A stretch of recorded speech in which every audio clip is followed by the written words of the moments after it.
Announcements done. Papers have been laid. Questions? Yes, Honourable Leader of the Opposition. Thank you, Madam Speaker. Madam Speaker, I've given notice of the following PNQ address to the Honourable Prime Minister, whether in regard to the exercise of sovereignty by Mauritius over the Chagos archipelago, he will state where matters stand as to the negotiations for an agreement with the United Kingdom. Speaker, let me first of all thank the Honourable Leader of the Opposition for giving me the opportunity to clarify matters on this issue, because lots of rumours are also going on. As the House is aware, on the eve of the dissolution of the National Assembly, that is on the 3rd of October of last year, Mauritius and the United Kingdom issued a joint statement confirming that after 13 rounds of negotiations, they had reached a political agreement on the exercise of sovereignty over the Chagos archipelago. Madam Speaker, immediately after I became Prime Minister, I received a letter from the British Prime Minister, the Right Honourable Sir Keir Starmer, informing me that he proposes to send his special envoy, Mr. Jonathan Powell, to Mauritius to discuss these matters. I had a meeting on the 15th of November 2024 with local officials in order to take stock of the status of the negotiations between Mauritius and the United Kingdom. And because since the contents of the negotiations, which had taken place, that is, since November 2022, were unknown to the new government, absolutely unknown. So I immediately asked for an independent review of the confidential draft agreement that we had just been made aware of. This is why I asked also that Mr. Jonathan Powell delays his arrival in Mauritius so I have time to look at what was in the document. Madam Speaker, the British Prime Minister sent his political envoy, Mr. Jonathan Powell, to meet with me on the 25th of November 2024, and he briefed me on the situation to date. And I had told him that we were a bit surprised that the agreement was made on the eve of the dissolution of Parliament. We in the opposition were not aware of anything, and only what we could see, what was happening in the House of Commons. Anyway, following the completion, I said I have to look at the document, analyze it, and see what's in it. Following the completion of the independent review, the opinion submitted by the legal advisors was considered by an interministerial committee chaired by me and comprising the Deputy Prime Minister, the Attorney General, and the Minister of Foreign Affairs, Regional Integration and International Trade.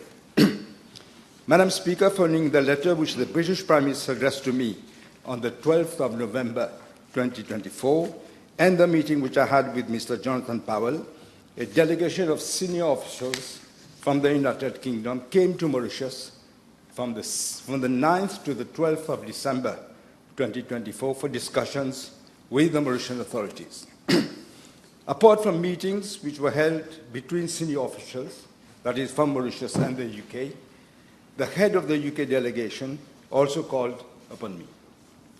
During the discussions, Mauritius made it clear that while it was still willing to conclude an agreement with the United Kingdom, the draft agreement which was shown to us after the general elections is one which, in our view, would not produce the benefits that the nation could expect from such an agreement. Mauritius accordingly submitted counter-proposals to the United Kingdom so that an agreement which is in the best interest of Mauritius can be concluded. The response of the United Kingdom to our counter-proposals was received on the 16th of December 2024, and these counter-proposals were again considered by the Interministerial Committee, which I just mentioned. Therefore, on the 31st of December 2024, Mauritius submitted its response to the United Kingdom and suggested that parties meet in London in January 2025. A delegation led by the Attorney General proceeded to the United Kingdom to discuss the issues which were raised by us. The talks reached an advanced stage, and the Attorney General returned earlier than expected to brief me. As a result, a special cabinet meeting was called on the 15th of January 2025 to discuss the progress made. However, early on that day, before the cabinet meeting, we were informed by the United Kingdom that in view of the imminent change in the administration in the United States of America, they would look for the views of the new administration before signing the agreement between Mauritius and the United Kingdom on the Chagos archipelago. Notwithstanding this unilateral decision of the United Kingdom to postpone matters, a Mauritius delegation, led again by the Attorney General, went to the United Kingdom for further discussions with the UK in London on the 16th and 17th of January, as was planned. When the Attorney General met with his British counterpart, Lord Hermer, and the United Under Secretary of State, Stephen Doughty, they both assured him on the commitment of the UK government to signing the agreement between Mauritius and the United Kingdom. At that stage, Mauritius and the United Kingdom had the final agreement ready to be signed. The Attorney General has kept in touch with the Foreign Office, and we are awaiting developments on the UK side. Madam Speaker, I've had a telephone conversation last Friday with the British Prime Minister on the way forward. He rang me, and the British Prime Minister informed me that he intends to push ahead with the agreement reached between Mauritius and the United Kingdom on the Chagos archipelago. We remain confident that it will reach a speedy resolution in the coming weeks. Thank you. Thank you, Madam Speaker. Having listened to the Honourable Prime Minister, I believe we understand that the stark reality is that, as at today, we do not have an agreement with the UK government. On avait cru voir la lumière au bout du tunnel avec l'accord du 3 octobre de l'année dernière, mais j'ai comme l'impression que cette lumière est en train de s'éteindre. Can I ask the Honourable Prime Minister, because he mentioned that in his statement he made to the House on the 17th December last year, and he mentioned that also in his reply, that he had received response from the UK government with regard to counter-proposals that our government made. Can the Honourable Prime Minister provide the House with details of the counter-proposal? Prime Minister. Madam Speaker, I thought the leader of the... First of all, let me say something, because he made reference to it, that the light was darkening or whatever. The agreement that the former Prime Minister agreed with the UK was a sellout. We could not agree to it. We would never agree to it.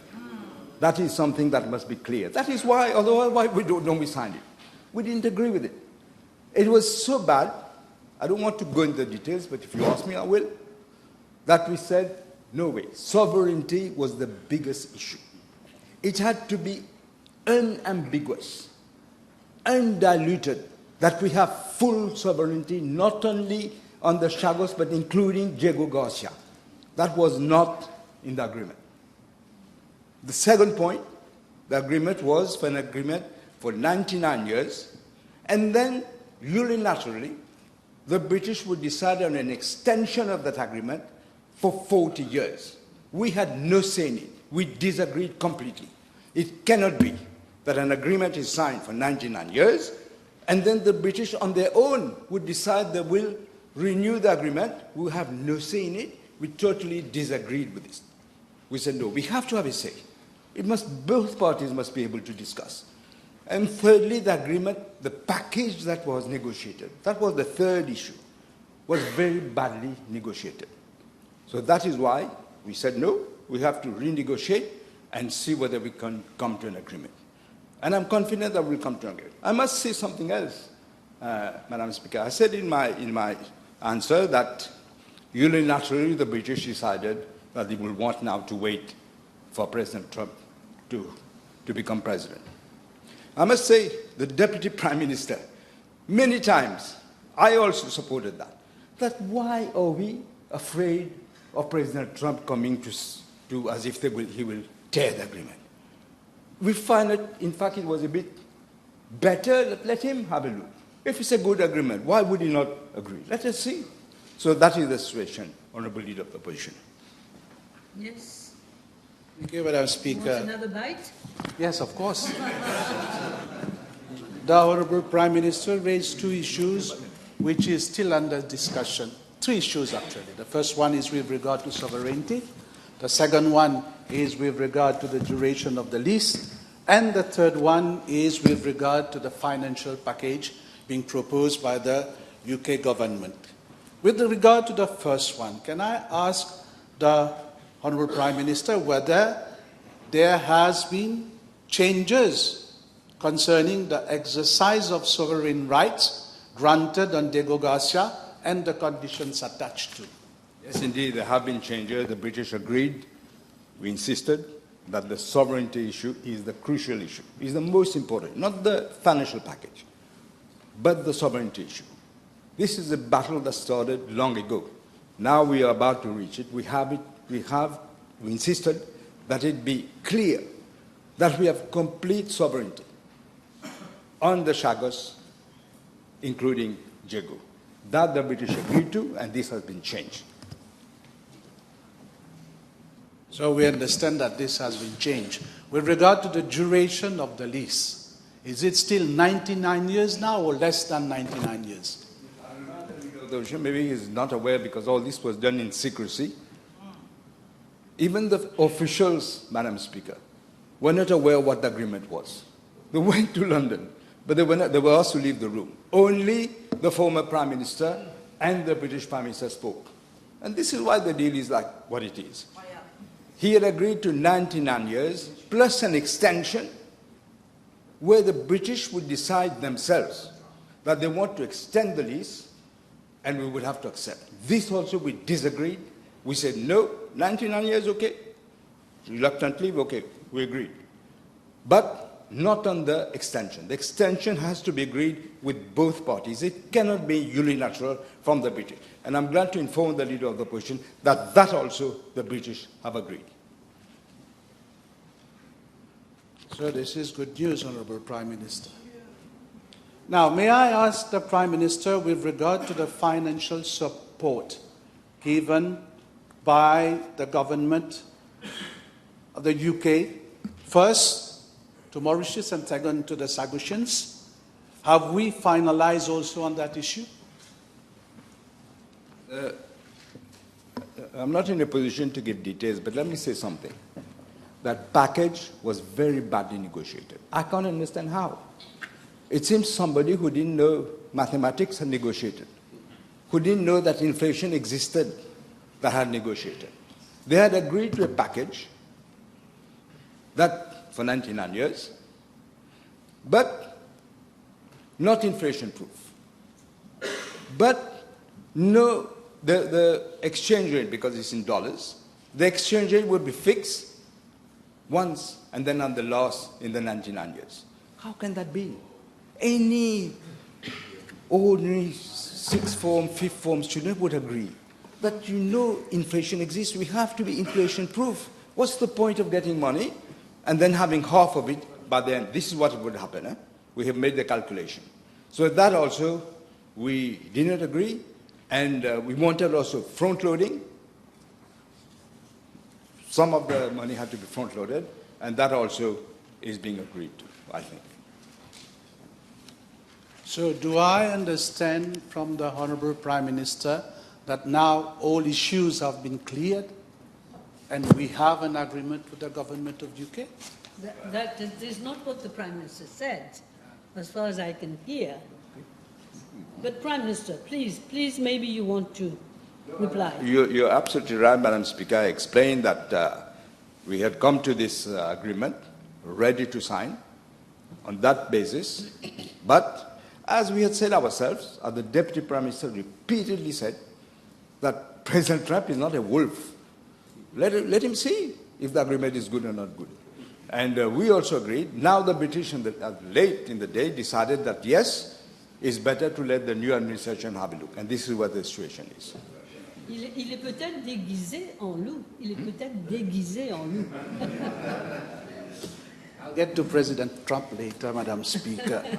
Can I ask the Honourable Prime Minister whether Mr. Olivier Bancoult, the President of the Chagos Refugee Group, has been regularly briefed on discussions on the agreement and whether he had attended meetings chaired by the Honourable Prime Minister? First of all, let me say that he was briefed, both by myself and the Deputy Prime Minister. I saw him even recently. And again, we had spoken because he was also wondering what was happening. But he was not in the meeting. The meeting, the British decided it would be Mauritius government and the UK government. Now, since I've mentioned Olivier Bancoult and the Chagos Refugee Group, will the Honourable Prime Minister be able to inform the House whether, with regard to resettlement and financial compensations for the Chagosians, we have reached an agreement on that issue, that is resettlement of the Chagosians on the archipelago? We have, Madam Speaker, also there's a special fund which has been earmarked just for the Chagosians. That also is there. That was negotiation before. It is still the same. But we have also, I must also say to the Honourable Leader of the Opposition, I'm going to the African Union meeting that is being held in Addis. I have asked Mr. Bancoult to accompany me because we need to tell our African brothers what is happening about the lost decolonization in Mauritius. Yeah, let me ask a question in relation to what you have just said. You have had a phone conversation with the Honourable Prime Minister of the UK. President Trump now is in office. Do we have a time frame with regard to the issue of Chagos now? Madam Speaker, the President has just been elected, the American President. I'm not in a position to impose a timetable on him. He will have to look at it when he has other issues at the moment, just like we had at the very beginning, we're still having. And we will then start the negotiations or whatever.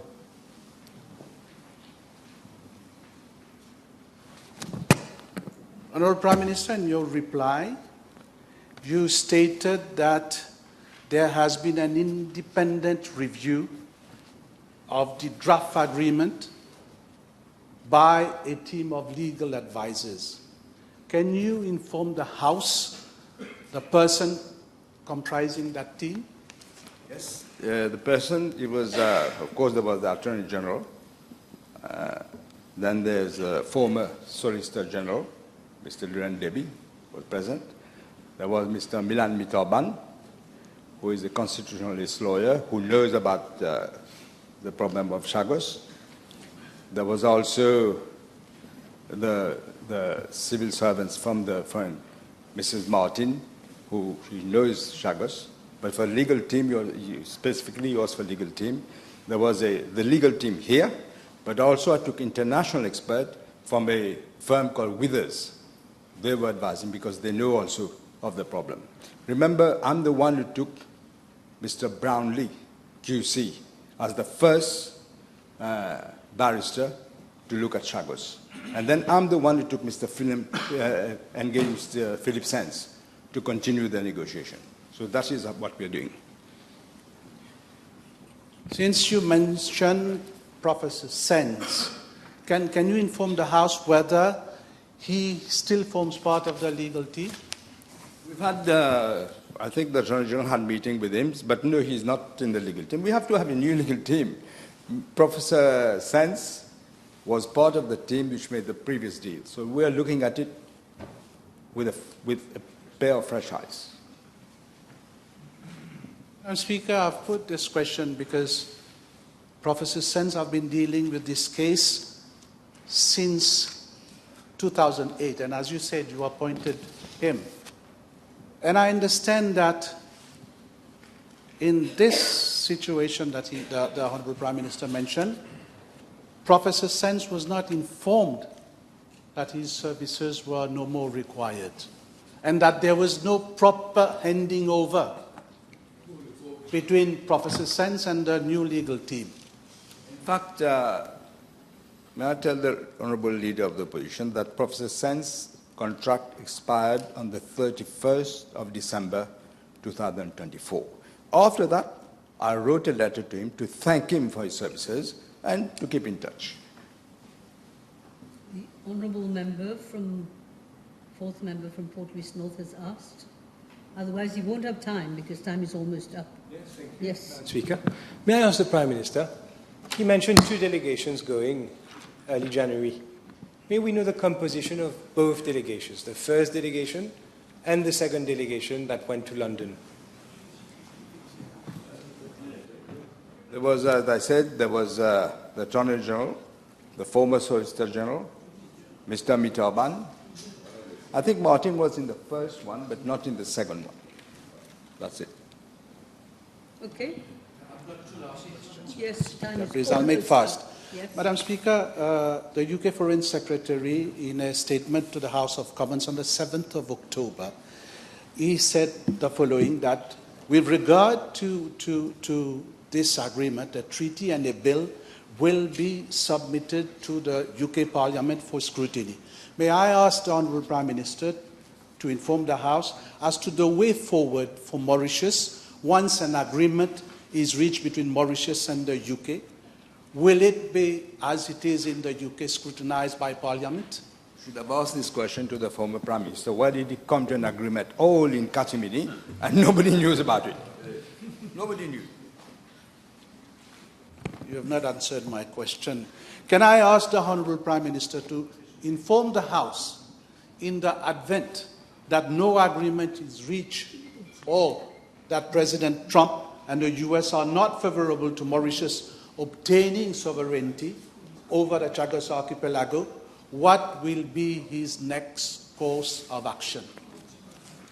Let us not cross the bridge before we reach the bridge. Let us reach the bridge and then we'll cross it.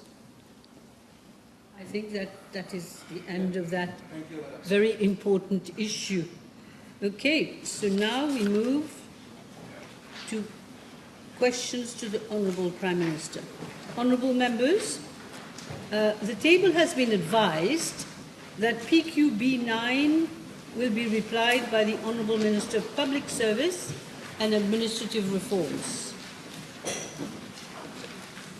Our Honourable Second Member for Flack and Bon-Accueil, Mr. Bichuk, yes? Madame la Présidente, B1. Madam Speaker, I'm informed by the Ministry of Finance that on the basis of a survey carried out, 78 special purpose vehicles had been set up over the period 2015 to 2024. And in that, it comprises 69 state-owned companies and 9 special funds. But in all 78, the outstanding debt of these state-owned companies at the end of December 2024 stood at some 33.6 billion rupees. 33.6 billion rupees. It represents 4.8% of our GDP, Madam Speaker. As for the list of the companies, including the special funds and the outstanding debt at the end of December 2024, is being tabled because it is a long list and we don't have all the information yet. Yes, Mr. Bichuk. Does the Honourable Prime Minister intend to come with a law regulation that would make all these SPVs accountable to Parliament, because they've been operating in total opacity till date? This is why I tell people, that some people are impatient. We need to do all this. They will have to account every penny that has been spent or stolen or whatever has to be accounted for. Yes, yes. Honourable third member for Grand B, Poudre d'Or. Yes. Madam Speaker, I'm informed by that the Commission of Prerogative of Mercy has, for the period of from 2015 to 2024, received 7,109 petitions for grant of pardon, out of which 4,599 have been acceded to. Information indicating the names of the persons granted pardon and the offence in respect in which conviction was secured is being compiled and will be placed in the library of the National Assembly. Madam Speaker, the House will appreciate and concede that the question covers a relatively long period of time and implies compiling a list of thousands of names of convicted persons who for the past 10 years have applied to the Commission on the Prerogative of Mercy and who have benefited from its decisions. The list, as I say, will be circulated when the exercise is completed, but some indication of cases of notorious reputation have already been flagged in the media, which has provoked widespread criticism. Of these, the infamous case of one Chandra Prakash Singh Deep, found guilty in a case of fraud and sentenced to 1 year imprisonment. Here, the Commission intervened to substitute the prison sentence by a fine of 100,000 rupees, 100,000 rupees. This was a case where the Commission delivered a decision whilst a stay order of the judgment was enforced against the convicted individual, that is Mr. Deep, and it was therefore under judicial controls. Never happened before. While the judiciary says, hold on, the Commission of Prerogative of Mercy decided that no, we don't have to wait for the judiciary. And that convicted individual, as we know, happened to be the son of the former Commissioner of Police. And it was easy for the public to draw its own conclusion and express the disgust and of such an over-defiance of the judicial system. This case was another scandalous legacy left by the previous regime. And we need to make sure that this doesn't happen again. That is what we have to make sure. We need now to retain two fundamental points from this state of affairs. First, this was a clear case of violation of the principle of separation of powers, whereby the powers of the judiciary have been outrageously usurped by the executive by a clique in power. This is what happened here. You scratch my back, I'll scratch your back. I'll keep your secrets, you keep my secrets. This is what happened. Secondly, the Commission on the Prerogative of Mercy, through its conduct, was perceived by the public as blatantly lacking independence. Again, we had very good people in the past, but this is what happened this time. It was perceived as yet another striking illustration of the decay of our public institutions under the previous regime, Madam Speaker. This episode showcases the harm which an irresponsible executive can cause to a country, going to the extent of perverting the course of justice to satiate the totalitarian state of a petty dictator. Madam Speaker, we will revisit how the Commission is set up and how it should function to prevent such a repeat of such a scandalous matter. Yes. Honourable third member for Boubassa. B3, Madame la Présidente. Yes. Madam Speaker, driving under the influence of drugs is a major concern and contributes to road accidents resulting in fatalities. More and more, this is the case. In regard to Part A of the question, I'm informed by the Commissioner of Police that from the 1st of January 2024 to the 30th of January 2025, 13 drivers involved in road accidents were tested positive for drugs. 2 of these accidents were fatal. I'm informed by the Commissioner of Police that inquiries into the 13 cases are ongoing. As for Part B of the question, I'm informed by the Commissioner of Police that several measures are being undertaken by the police to deter the use of drugs by drivers, and some of these measures are as follows. First of all, from the 1st of January, there were 2,771 public campaigns focusing on the dangers of both drink and drug driving have been carried out. They carried out in malls, in public places, traffic centers, and in schools. Secondly, delivery of lectures to private companies on safe driving and behavior on the road. Thirdly, patrols are being carried out. They have been increased on a regular basis. Fourth, 3,378 targeted operations were carried out during the period January 2024 to 30th of January 2025 in order to track road traffic offenders, including those who have consumed drugs. From the 1st of January, from that time, 1,146 drivers have been booked for driving under influence of drug or intoxicating substances. Over the last weekend, some 18,258 vehicle checks were conducted, out of which 3,900 contraventions were established and 1,286 fixed penalties were issued. Furthermore, 54 drivers were tested positive for alcohol and 14 drivers positive for drug consumption. Madam Speaker, I'm also informed that the Ministry of Land Transport is in parallel conducting a sensitization campaign on the NBC TV, radio, and other media platforms, on the dangers of drink and drug consumption and driving.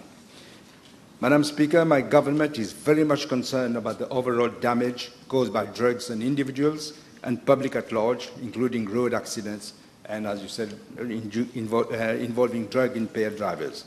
We are committed to ensure the safety of all road users and will relentlessly fight against the scourge of drugs in our society. Government intends to have a thorough review of the whole issue of road safety and penalty points. And the penalty points will be reintroduced. They should never have been stopped. Reintroduced, but we're going to look at it in a global manner. In some places, there need not be on motorways cameras forcing drivers to suddenly brake. All this will be looked at. We're having an expert to look at this. This is what I had to say. I could also say that we're looking at people from outside to come and have a look. Yes, yes, Mr.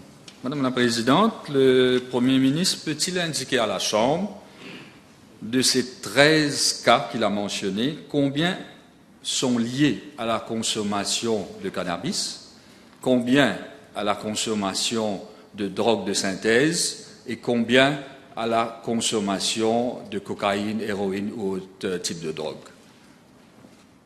The information I have is not detailing which drug was used, but I can say 13 were tested positive. Président, dernière question. Le Premier ministre est certainement au courant des dégâts causés par les drogues de synthèse qui sont facilement accessibles aux jeunes dans les coins et recoins du pays. De ce fait, le gouvernement compte-t-il imposer des mesures pour que les chauffeurs de transport public qui ont la vie de milliers de Mauriciens entre leurs mains soient systématiquement soumis à des contrôles avant de prendre la route?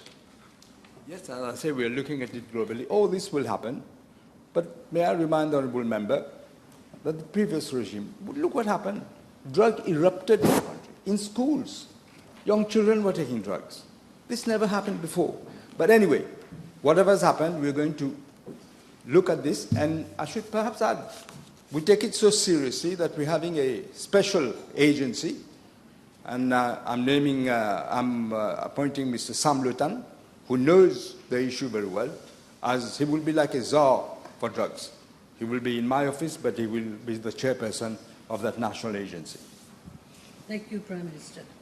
The Honourable Third Member for Pamplemousse and Triolet. Madam Speaker, before. Madam Speaker, the World Drug Report of 2023 warned of a proliferation of supply, demand, and use of synthetic drugs, as well as an increase in substance use disorders.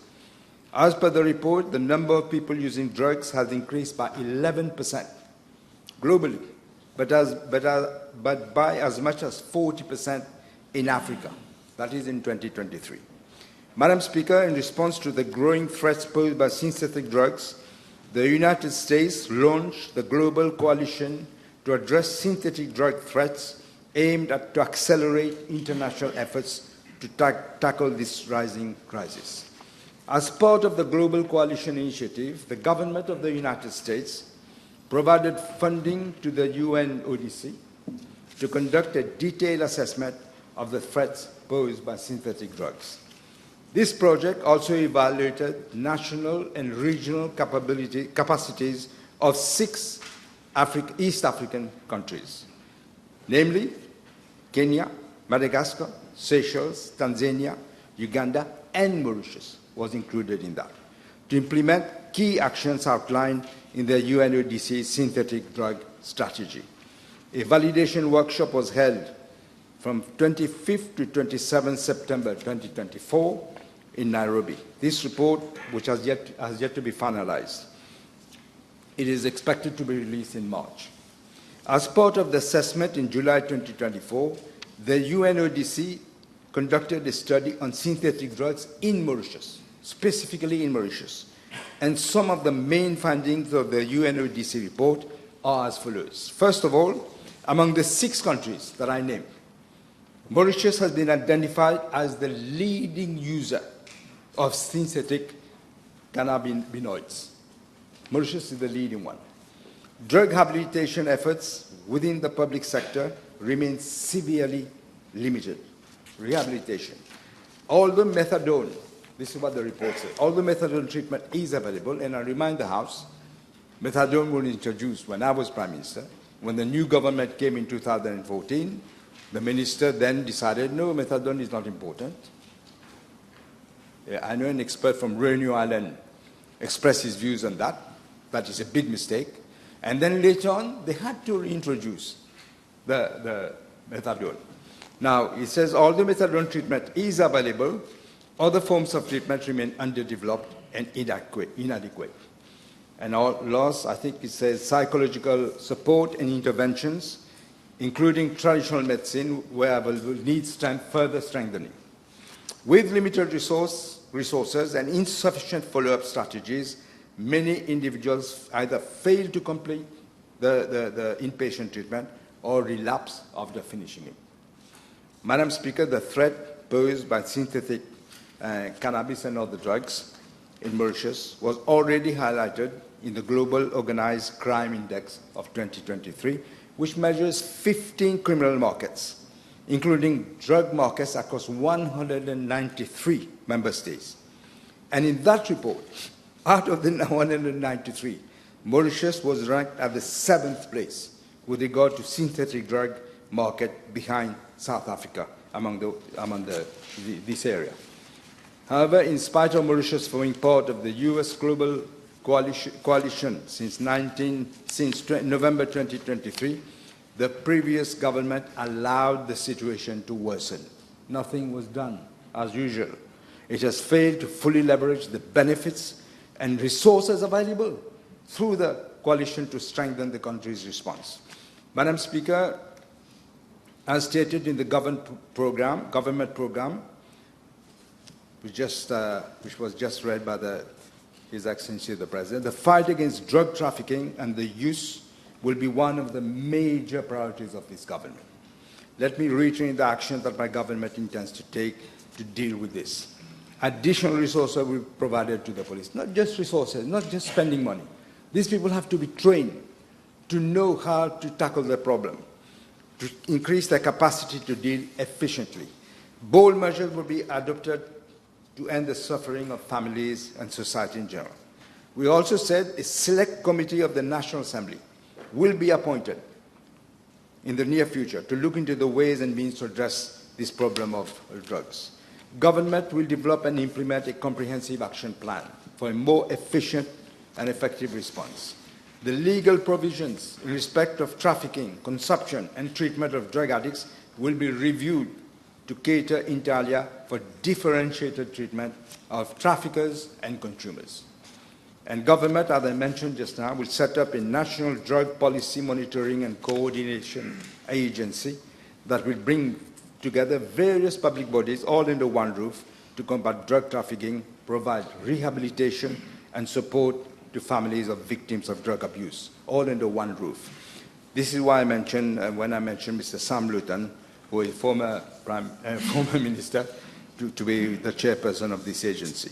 We will also ensure, Madam Speaker, that actions being taken to combat the drugs are aligned with the recommendations of the UNODC report. Thank you, Prime Minister. Yes? Madam Speaker, can the Honourable Prime Minister advise if the said study indicate if the problem of drugs is concentrated in certain regions of Mauritius, or whether this is eating the whole of our future as a whole? From what I see so far, Madam Speaker, it is a national problem, not just in one region, but a national problem. Yes, thank you. The Honourable Member, fourth member for Port-Louis North and Mont Island. B5, Madam Speaker. Madam Speaker, I thank the Honourable Member for this question, as it gives me an opportunity to let the police and the country at large to see what kind of shenanigans the previous regime resorted to, thereby causing untold justice and demoralizing the police force. The very important person security unit is a specialized unit, as you know. In the context of filling of vacancies in that unit, officers are assigned higher duties, that is, to the next rank above their current substantive capacity for a period of 6 months. Such officers may be considered for promotion in the substantive capacity only after having satisfactorily completed the 6 months assignment. In the event they are transferred to other divisions or branches of the Mauritius Police Force during the 6-month period, the assignment of duties lapses. Now, Madam Speaker, I wish to point out that in December 2014, shortly after the new government came to power, 21 police officers posted to the very important person security unit, 21, and who had been assigned higher duties were reverted to the former ranks, 21, immediately. I'm informed by the Commissioner of Police that from the 10th of November 2024 to the 30th of January 2025, 47 police officers posted to that unit and who were assigned higher duties on the 24th of August 2024, that is just prior to the election, were transferred to other divisions and branches of the police force. As they were transferred before the completion of the 6-month period of that unit, the assignment of higher duties have lapsed. But I wish to inform the House and the Honourable Member that since 2015, several officers attached to the VIPSU unit have benefited from accelerated promotions, superseding other very deserving officers. Juniors were favoured over more experienced and senior officers.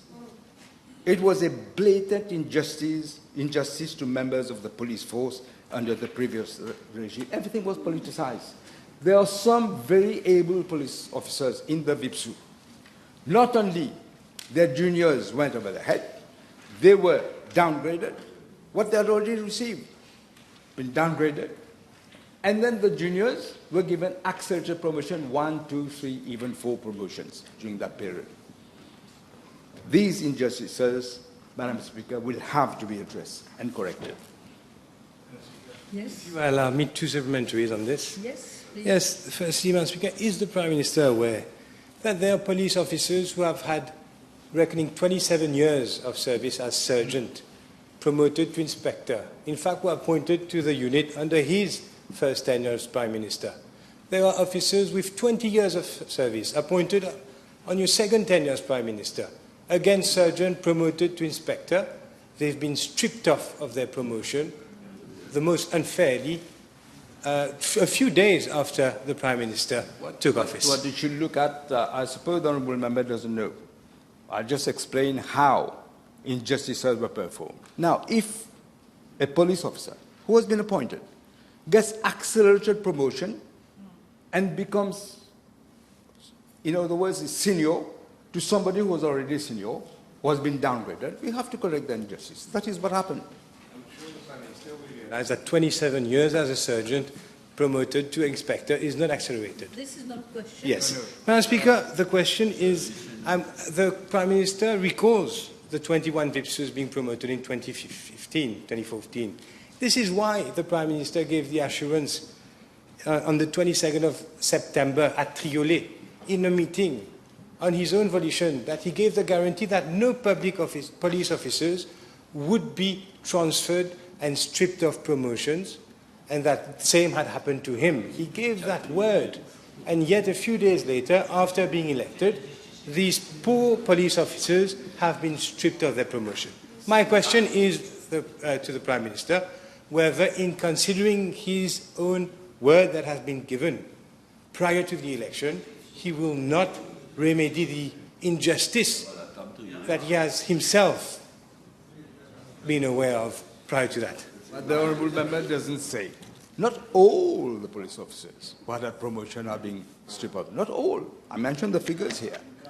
But when we are looking at what has happened, we have to take corrective measures. And I'm telling you one thing, I will not stand for injustice in the police force. We have to correct the injustices that happened. It happened, unfortunately for them.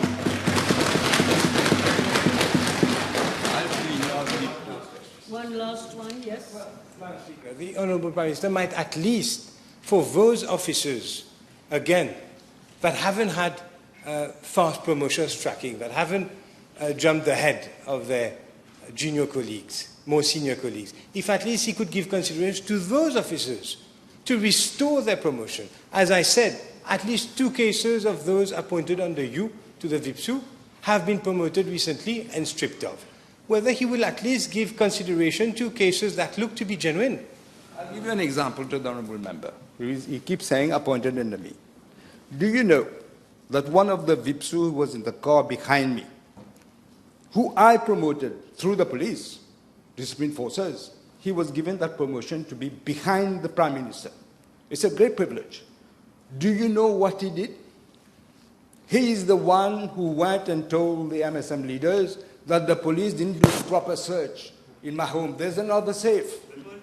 The police came through his declaration. He went to see the then Commissioner of Police and the former Prime Minister. And they came to my home. They had already turned my home upside down. Everywhere. All the drawers had been thrown, everything upside down. They came again. I asked the policeman, why are you coming again? You've done this job 2 days ago. He said, I can't tell you, but I will tell you in a minute. He didn't want to say in front of other people. And then he told me, the guy who was in your car, you had promoted. This is what he has done. And do you want me to just stay quiet and say, okay, Jaide? No, sir. This is gone. We will take action. We will take action. I know who he is. But we will take action. We have to correct these injustices and these traitors. They have a duty to be with the former Prime Minister. With me at the time I was former Prime Minister, and this is what they did. And you think I will just sit down and accept? No, I will not. Your next question. B6. B6. Madam Speaker, with your permission, I shall reply to parliamentary question B6 and B15 together as they relate to the same issue. Madam Speaker, I thank the Honourable Member again for giving me the opportunity of informing the House of recent developments in connection with the very, very disturbing practices resorted to by the last government to spy on our citizens, everyone. You will be shocked. In view of the importance of this matter, Madam Speaker, I crave your indulgence and that of the House for taking a little bit more time to give a comprehensive reply. Madam Speaker, the protection of the freedom of expression of any person is enshrined in Section 12 of our Constitution. Let me quote Section 12 of the Constitution. Except with his own consent, no person shall be hindered in the enjoyment of his freedom of expression, that is to say, freedom to hold opinions and to receive and import ideas and information without interference and freedom from interference with his correspondence. It is therefore crystal clear, Madam Speaker, that phone tapping constitutes a breach of our fundamental human rights, and it is particularly an intrusion onto the right of privacy. Now, the whole nation was shocked. I'm sure some members of the opposition too might have been shocked when it came to know in October of last year, through the Moustache leaks, that private telephone conversations of individuals, key government officials, political opponents, as well as even members of the judiciary, diplomatic missions, were being listened to by the MSM government. As soon as I became Prime Minister, I considered that it was an urgent priority to investigate the nature and extent of the surveillance, to investigate the techniques and activities employed by the previous regime to spy on its own citizens and to take swift action to render them inoperable. I tell people, many people are impatient. We have priority. This is a priority. I had to stop this phone bugging, listening to people's conversation, to be absolutely sure that this was being done. On dit, le chat ne boit pas du chaud deux fois. Ça m'est arrivé avant.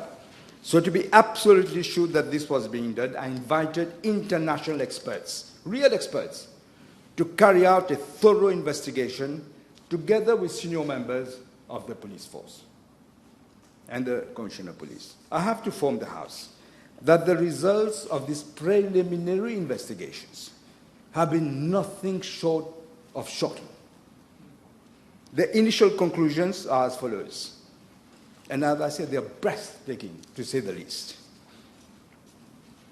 I haven't shared this with most people except the Deputy Prime Minister. The MSM government, believe it or not, Madam Speaker, did not only do phone tapping of certain high-profile members of the opposition, or even, as I say, even its own ministers, even its own allies, including the PMSD. They were listening.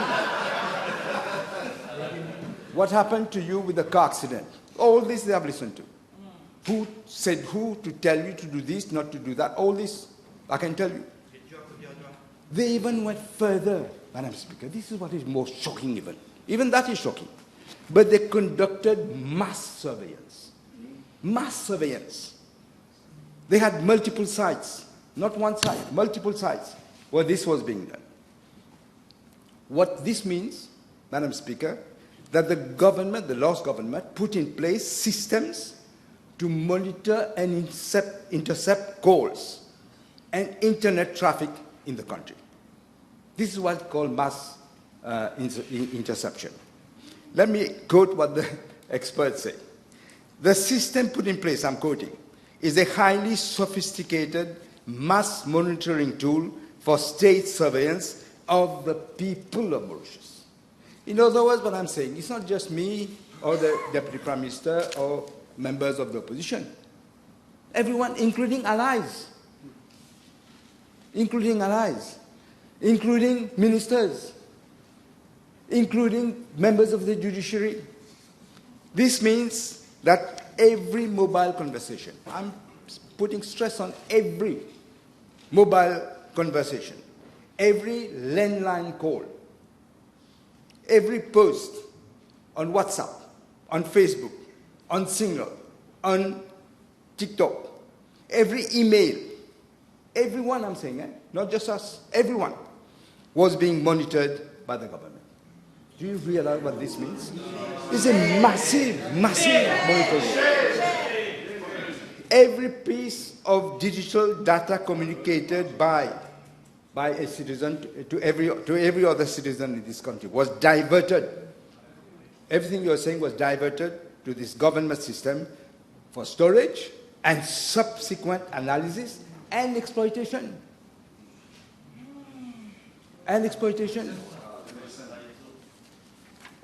when Judah came and approached the leader of the payment state, he says through this, that they knew what was happening. The system had the capacity to intercept and store all communications on the island. All. Not just some select cases. All. Journalists as well. Journalists as well. All this cost a lot of money, and of course, it was the public that was paying, not them. Public. As our nation was groaning, was suffering under financial strain, on facing, each one had a problem in each household, we know, the cost of living. What were they and the handmen engaged upon? Spying on all the Mauritians, all of them. All the people you see here have been on the phone, including you, Madam Speaker. Everyone. Even if you were not in politics, where you were being listened to. So far, for the cost, we have uncovered payments in connection with these systems. Listen to this carefully. You know how much? Over $110 million for this system. People are complaining about the cost of living. They're having difficulty to make ends meet. Here the government, the previous regime, spent so far I said, it's probably going to be more. $110 million US spent on this. A company based in Dubai, I'll name it, Petzl, named in Dubai, was being paid to service the system, the equipment. How much do you think? How much could a servicing a system cost? I'll tell you, $7.5 million per year. How is that possible? How can you spend millions of dollars? What it means is that some of that money went into the pockets of some people. That's what it means, because it can't cost that much. I'm sure all members of this House, every Mauritian will feel as I do. When I learned of this, a sense of revulsion and disgust at what the priorities of the previous government of the MSM and its leader was. These were the priorities. And now they're jumping, they think they will get elected again. I should add, Madam Speaker, that when international experts, who, as I said, were accompanied by the Mauritius Police Force, sought to establish what information had been gathered, they found that the stations had been wiped clean. And when wiped clean? We know. As the results of the election were coming in, this is when they were cleaning everything. It shows to me that they thought they would win the election. I don't know in what tower they were living. But when they realized that they're losing the election, while people started with their flags, very happy that we have been relieved of these maggots, here they are cleaning their mess. They were wiping clean everything. But let me give a word of warning, because this is being done other places too. We are aware. We are aware of what's happening at the State Bank. For example, we are aware of a few other places. Let me give a word of warning, Madam Speaker. The experts, they are real experts. Whatever you clean, they will be able to retrieve the information. They are able. That's why I know. Information that have been cleaned, supposedly. We know now. We have them. We will identify those who destroy evidence. As the Attorney General and other lawyers know, it is a criminal offense, and it carries heavy penalties. They think they will wipe out and we will not know. I can assure the House, they will have to bear the consequences of the deeds. They will feel the full force of the law, and we will see whether we don't have to strengthen the law for these people. I agree, we will have to. In fact, by attempting to destroy evidence, they are worsening the situations. They have been warned, take your responsibility. If you want to go and destroy evidence, go and destroy it if you want. We will get evidence. I'm pretty sure of that now. Madam Speaker, the task of sifting through this squalid rubble and debris left by this mafiosi regime, which was utterly devoid of moral scruples, who ignored what the Constitution said. We will continue until the whole truth is known to the nation. As far as for the last part of the question, I can tell the House and the whole nation that I've asked an end to be put to the secret surveillance installed by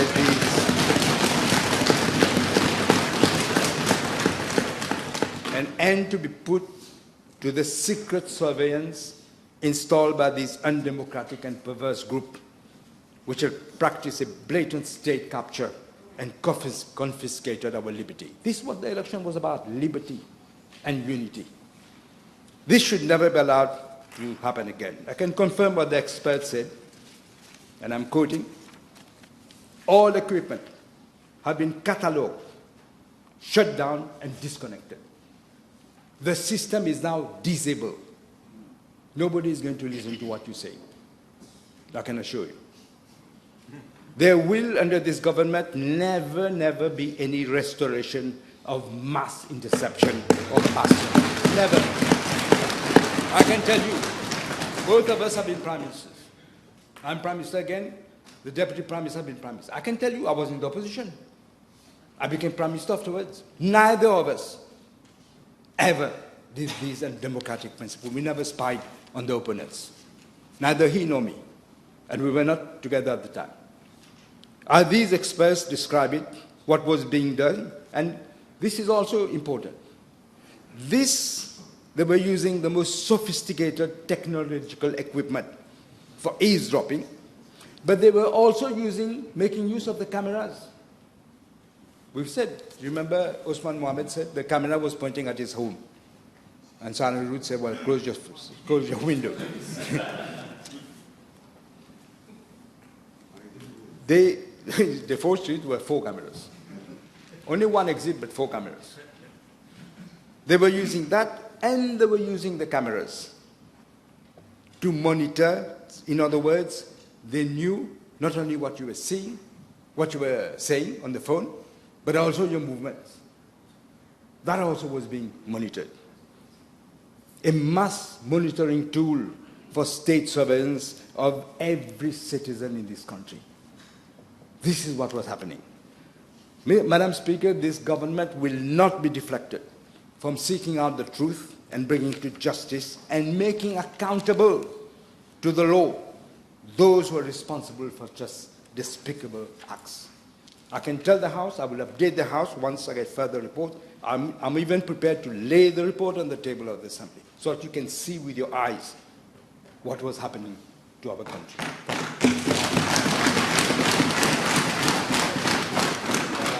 I will, honourable members, time is already up, but in view of the importance of the question, of course I didn't stop the Prime Minister, so I will also allow one question.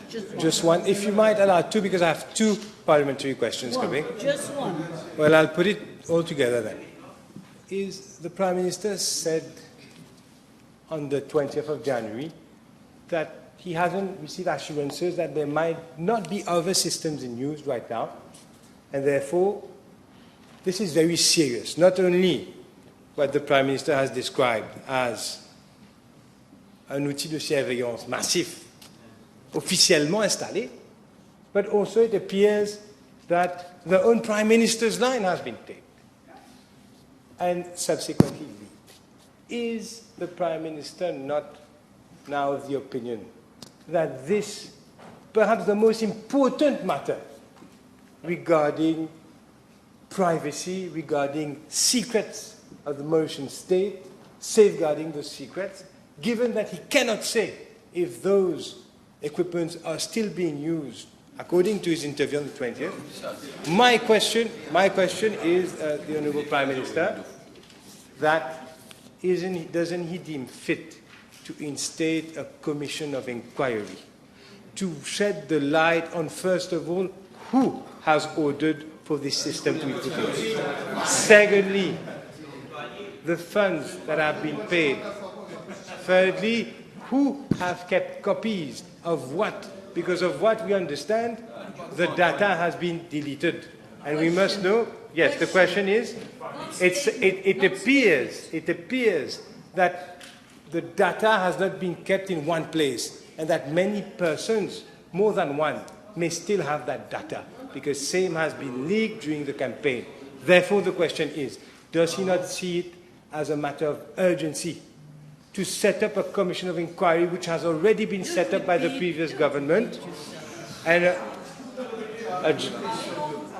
to urgently shed all the light on this whole saga, which, do not forget, has put you in power?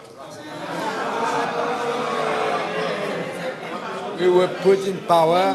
Members, let the Prime Minister speak. Madam Speaker, we were put in power because people in this country felt in their guts what was happening and they voted for liberty. Liberty. That's what they voted. And unity. Because the communal campaign went as well, but nobody cared. Mauritians are Mauritians. Un peuple admirable, comme on dit. But I answered the question that you asked. That I have made sure international experts precisely what I said in January.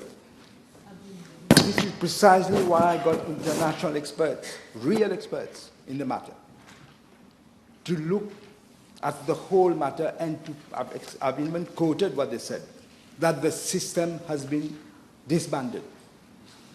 But as you say, that is why I say it's a preliminary investigation. We can't say at the moment who has got what that they've kept. We will know. Unless they leave the country for good, we will know. If they're here, we will know. These people, you know, Madam Speaker, it's like the scums of the earth. That's what we're dealing with. We ought to rub their face in the gutter where they belong.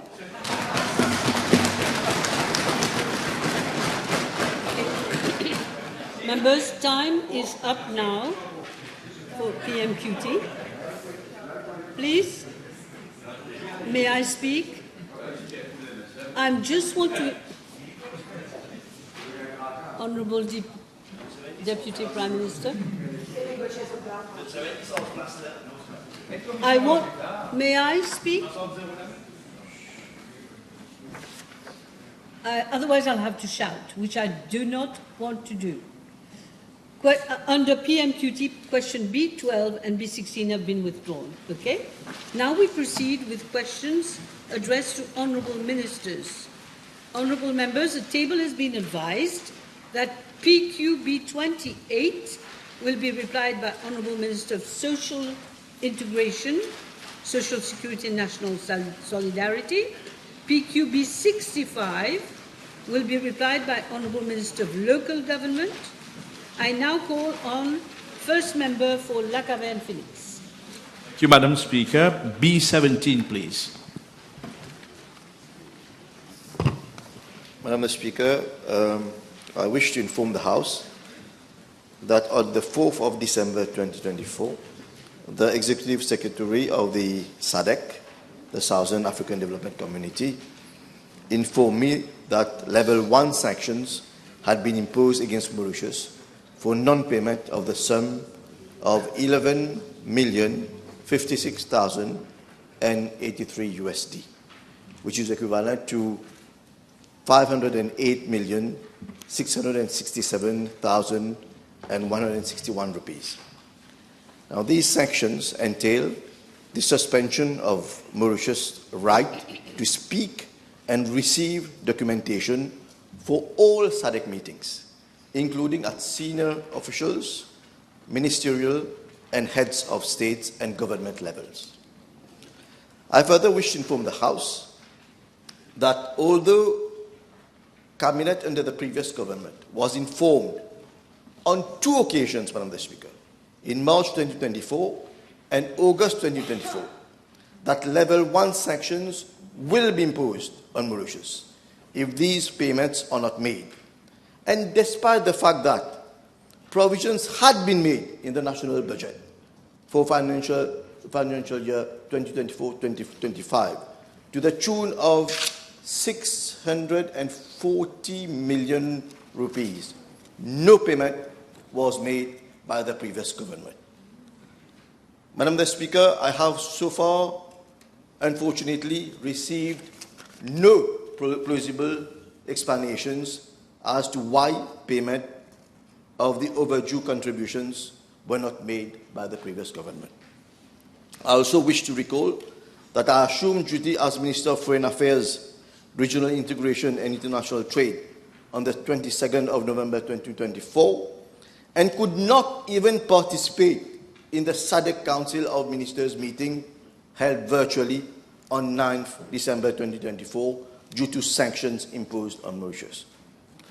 Madam Speaker, with regards to Part B of the question, I wish to inform the House that as at 29th of January 2025, the total amount payable by Mauritius for both SADC mission in Mozambique and SADC mission in DRC, Democratic Republic of Congo, stood at 18,259,439 USD.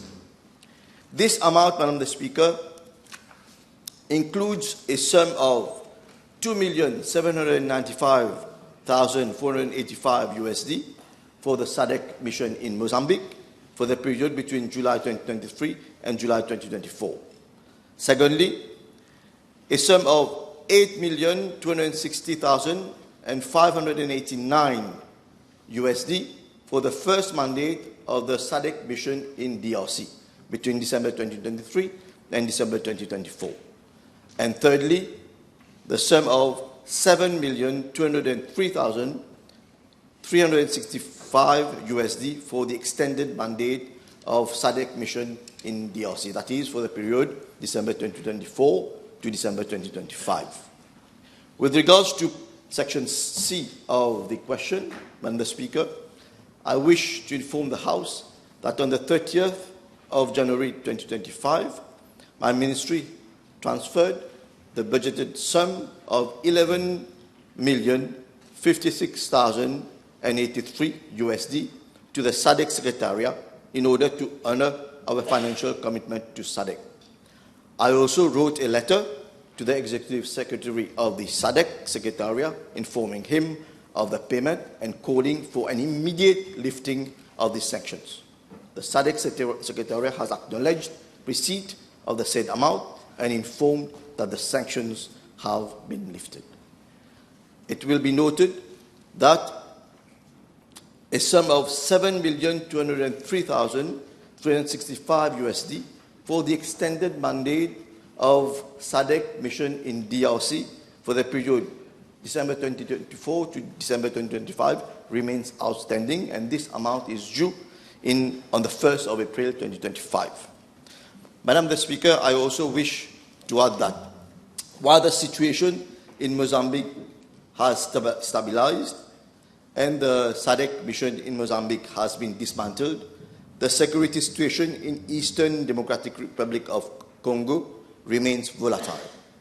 The SADC Extraordinary Summit of the Heads of State and of Government, which was held on the 31st of January 2025 in Harare, the Republic of Zimbabwe, where Mauritius could not once again participate, took note with concern of the recent attacks by the M23 armed group and Rwanda Defense Force on the government forces of DRC, the SADC mission in the DRC, and the civilian population in various areas of North Kivu. The summit expressed concern that the recent attacks continued to worsen the security and humanitarian situation in the DRC. Given the continued instability in the region, it is unlikely that the situation in the DRC will stabilize in the short term. As such, it may not be sustainable for Mauritius to maintain financial contributions to these peacekeeping missions. In this context, Madam the Speaker, Mauritius will engage with the SADC leadership, including the SADC Executive Secretary and the President of Zimbabwe, current SADC Chairperson, on the margins of the upcoming African Union Summit in Addis Ababa, where a delegation which will be led by the Honorable Prime Minister will attend. These discussions will highlight and reaffirm Mauritius' unwavering commitment to regional solidarity and security, and to explore the possibility of securing a waiver for the remaining balance pertaining to the extended mandate of SADC mission in DRC. Mauritius will also propose that future ad hoc contributions be made voluntary and urge SADC to explore alternative funding mechanisms such as the African Union Peace Fund to ease the financial burden of small island states like Mauritius. Madam Speaker, I wish to highlight that the payment of the contributions to the SADC peacemaking missions were dealt with in a complacent and irresponsible manner by the previous government. As soon as the new government was apprised of the situation, a decision was taken to effect the payment as an utmost urgency to restore the credibility and prestige of Mauritius. Thank you, Madam Speaker. Thank you, Minister. Honourable First Member for Port-Louis North and Montaiglon.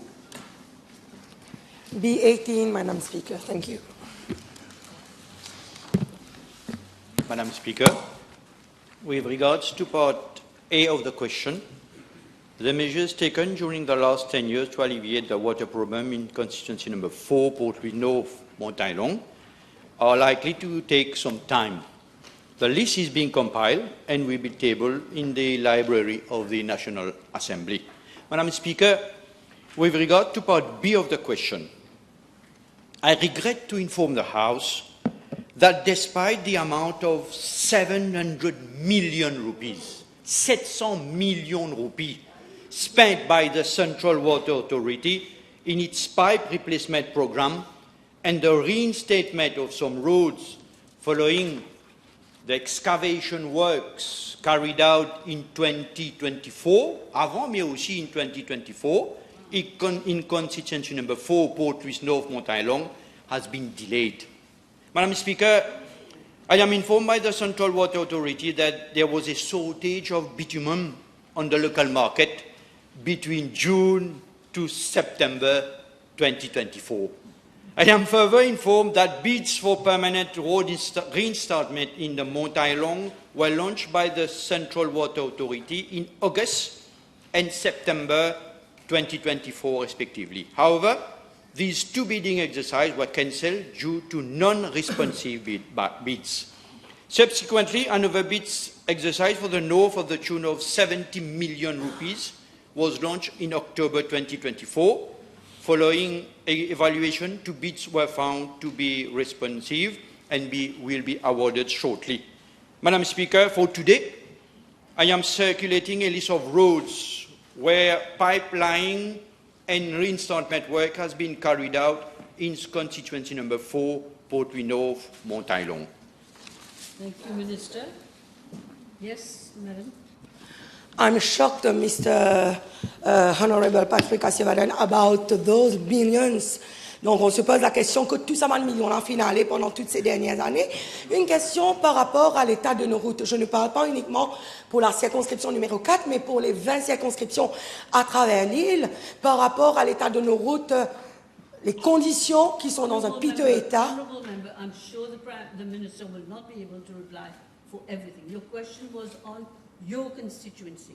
Okay, for my constituency, so. So all the roads, alors toutes les routes dans la circonscription et dans un état piteux.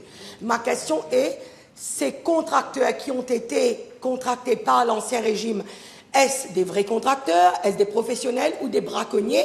Est-ce que vous comptez les garder en poste? Merci. Madame la Présidente, je comprends l'irritation de l'honorable membre. Je peux dire que les 700 millions de roupies engloutis par la CWA pendant des années dans ce pipe replacement programme où il n'y a ni queue ni tête. Et je peux vous assurer, l'honorable membre, qu'en ce qui concerne ces 700 millions de roupies que je qualifierais de dévalisées au nom du peuple mauricien, l'enquête est actuellement confiée à la Financial Crime Commission pour savoir qu'est-ce qui s'est passé avec ces 700 millions de roupies et surtout avec ces tuyaux que vous voyez sur, tout autour du pays, pas enfouis, mais tout autour du pays. l'ancien general manager du CUB est seul responsable de ces 700 CWA, vont devoir répondre à la justice de ce pays. Est-ce que le leader de l'opposition, ancien ministre des Utilités publiques, ainsi que l'ancien GM de la Central Water Authority, est-ce qu'ils pourront répondre et dire qui fait que tout ça pas casse là et que tout ça millions là? Madame la Présidente, l'enquête nous dira ce qu'il faudra faire. Honourable member, let me speak. Honourable member, I will not tolerate this kind of attitude. I will not tolerate. You have to put your question, await an answer, and then put another question. That's it, Mr. Leader of the Opposition. You wanted to say something? It's question time. It's question time. Name the former Minister of Public Utilities. She has to come with a motion to this House, then we'll debate. Open the floodgate, you see? Now, let's carry on. We got a few minutes left for lunch. Maybe it's because of that we're getting excited. Okay, next person is, I think, from memory. Now, you got me lost. I think my next... Yes. B19 is fourth member for Rodrigues. Yes. Madam Speaker, B19. Yes. Madam Speaker, I'm informed by the Mauritius Shipping Corporation Limited that as from February 2024, the MV Peros ballast is being used to transport on average 260 containers to Rodrigues per voyage. It has made 27 voyages to Rodrigues in 2024. The MV Trokesia effected 6 voyages in the same year and went for dry docking in Sri Lanka in September 2024. The Mauritius Shipping Corporation Limited also enlisted the services of MV Black Rhino, which made 4 voyages in the month of January and February 2024, that is, before the arrival of MV Peros ballast. Now, with a view to increasing the supply of commodities to Rodrigues, I am informed by the Mauritius Shipping Corporation Limited that as from this month, 1 additional voyage by MV Mauritius Trokesia is being scheduled to Rodrigues monthly, along with 3 other voyages for MV Peros ballast. Madam Speaker, I wish to inform the House that MV Peros ballast can carry an average of 350 containers to Rodrigues. Since its arrival, the vessel has been utilized effectively to transport cargo to Rodrigues. However, due to the depth constraints at Port Maturin, it has only been able to carry on average 260 containers per voyage. The average 350 containers can only be accommodated if the depth of the port is increased. Thank you, Minister. I will have a last question. Then I will call third member for Vieux-Grand-Port and Rosbel. Thank you, B20.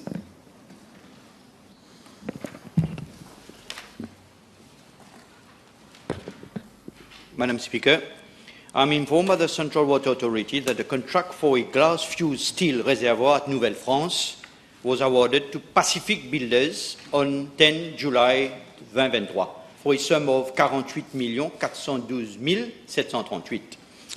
Construction work started on the 6th September 2023. The reservoir was put into service on the 17th September 2024.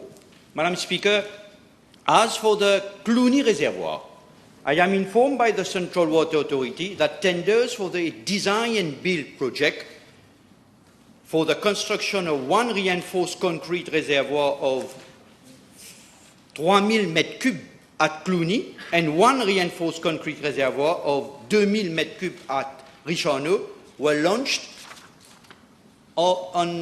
in January 2021.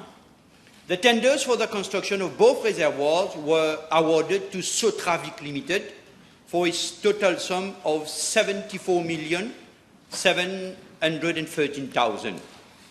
I'm further informed by the Central Water Authority that the construction of Cluny Reservoir started on the 5th October 2021 and the contractual completion date was le 4 Octobre 2022.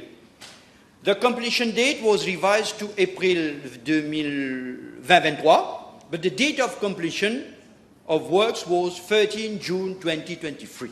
Madam Speaker, I am informed by the Central Water Authority that defects were observed in the reservoir when the CWA carried out its first drop test on 6 March 2023. The contractor, that is Sotravic, was thus requested to effect remedial works in accordance with the condition of the contract.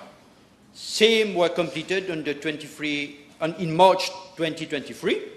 The reservoir was put into operation on July 23 and was inaugurated in August, le 17 août 2023, by the then Prime Minister. Handing over was done on the 6th September 2023. During a site visit by officers of the CWA in July 2024, vertical dam patches were visible on the reservoir wall. The contractor was again requested to effect remedial works. The remedial works were undertaken by the contractor and specialist contractor Tusk from the 27 août 2024 to August 2024. In September 2024, the contractor was informed that there will still some patch visible on the reservoir wall despite the repairs works carried out. The contractor was again requested to remedy to the defects. Madam Speaker, I effected a site visit at Cluny Reservoir on 16 January 2025, accompanied by officers of my ministry and CWA, and I have noted the leakages visible on the external wall surface of the reservoir at several places. Madam Speaker, I have requested a full-fledged independent inquiry into the execution of this contract, particularly the quality of work and supervision of the contract. The inquiry team will be required to situate responsibilities and action will be taken as appropriate. Despite his intended purpose, et ça c'est important pour le peuple mauricien, despite this intended purpose and substantial investment involved, plus de 74 millions de roupies, the reservoir remained non-operational at a time when the country is facing a severe water crisis. This failure not only highlights potential mismanagement and oversight lapses, but also raises serious questions about responsibility and the effectiveness of decision-making in such a vital infrastructure project. An urgent and transparent investigation is ongoing to determine the root of cause and causes and hold those accountable for these critical shortcomings. Yes. Just In one question. Yes, in view of the significant amount of taxpayers' money spent on the construction of these two reservoirs, which I understand are not, or regrettably not operational, will the Minister inform the House as to what corrective measures have been taken or will be taken by his ministry to make sure that the water supply of those inhabitants are not interrupted? Madame la Présidente, c'est clair que ce réservoir va devoir être détruit. Il n'y a pas d'autre choix. 25 fissures sur ce réservoir qui a que 16 mois à peu près, avec des millions et des millions investis justement pour répondre à ce que nous vivons actuellement, cette sécheresse. Une enquête est en cours pour situer les responsabilités. Le contracteur va devoir assumer ses responsabilités. Mais moi, ce que j'ai envie de voir, c'est que ceux qui sont responsables dans la Central Water Authority payent les conséquences de ces décisions qui ont été prises dans le temps. Merci, Madame. Now it's time for me to break. We will break for 1.5 hours and we will resume at 2:30 p.m. Please.